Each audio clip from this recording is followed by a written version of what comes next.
We are hearing some of the amazing survivor stories coming from Brussels. Sebastien Bellin is one of hundreds that were injured in Tuesday's bombings at the Brussels airport and metro station. He's a professional European basketball player who played here in the U.S. during college.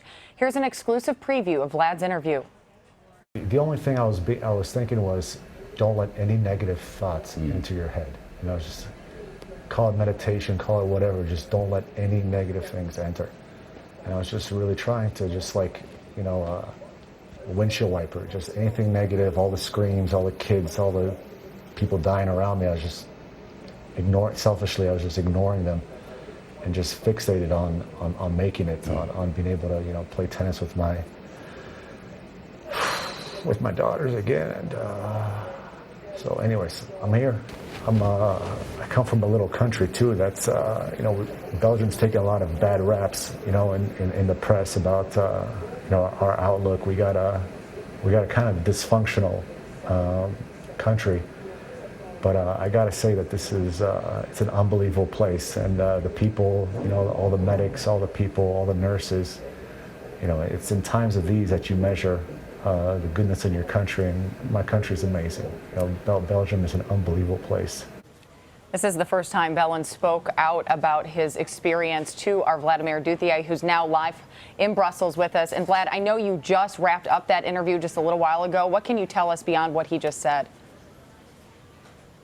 You know, I was struck, guys, by his good spirits. I mean, he went through something that none of us can ever imagine going through, and he was so spirited, and you heard him at the end there talking about his country and how proud he is. But the most important message, and the one that he wants everybody to know, because a lot of people have been asking about him, he even said to me, how does everybody know my story?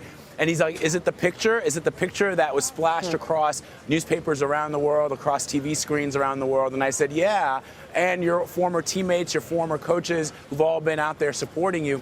He really wants the world to know that he just believes that he was in the right place at the right time to just survive. And he talked about his family. He talked about not wanting to have his daughter grow up without a father. And so he just kept focusing on that, kept focusing on the moment that he was going to be able to talk to his kids.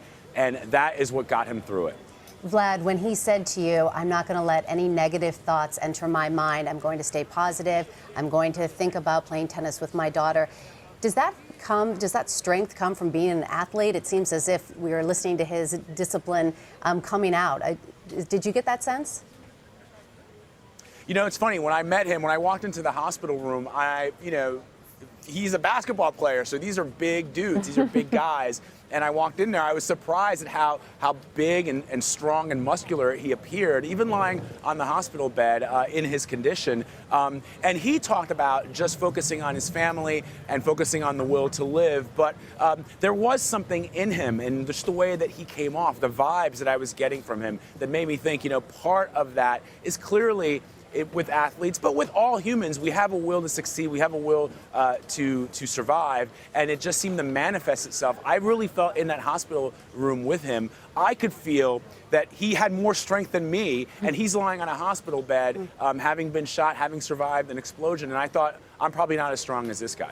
Wow, it's just an incredible story. And I know that picture has been floating all around the internet. People have been talking about it. And one thing in particular, even his dad said, was he noticed how much blood that Sebastien had lost. And he was very concerned for his well-being and whether or not he would make a full recovery. We've been talking about how these bombs are almost like war material. Can you talk about his condition and what happened to him and if he is expected to make a full recovery? You know, he is doing well. He's in good spirits. He's in good shape. He has gone through a lot. He was shot. His legs were essentially mangled, and he described that for us. He said, you know, if you can imagine looking around you and seeing blood everywhere. Everywhere he said he looked, there was just blood, and there were people screaming. But then he looks down at his own legs, and he doesn't see them. And that's when he said he started to feel numb. He started to feel the numbness creeping up into his body, and he felt himself dying essentially. And he said, you know, I just thought about my kid. I thought about wanting to survive, wanting to get out of here. There was somebody who helped him, and we don't know who that person was, who helped him and dragged him out of the airport into the triage area. And at the end, I said to him, you know, all your teammates and coaches or former coaches are rooting for you. And he said, yeah, tell Coach Camp, who's the Oakland University coach who has been tweeting about Sebastien Bellin. He said, you know, tell Coach, I'm probably not going to be able to run all those sprints and all those gassers anytime soon. But he did say to me, he said, please, Vlad, come back and talk to me, you know, when this is all over, and you'll see what I can do. Wow, just Amazing. a great story. Vlad, our viewers can watch much more of your interview tonight on the CBS Evening News with Scott Pelley and here on CBSN at 7 Eastern. Thank you so much for your reporting from Brussels.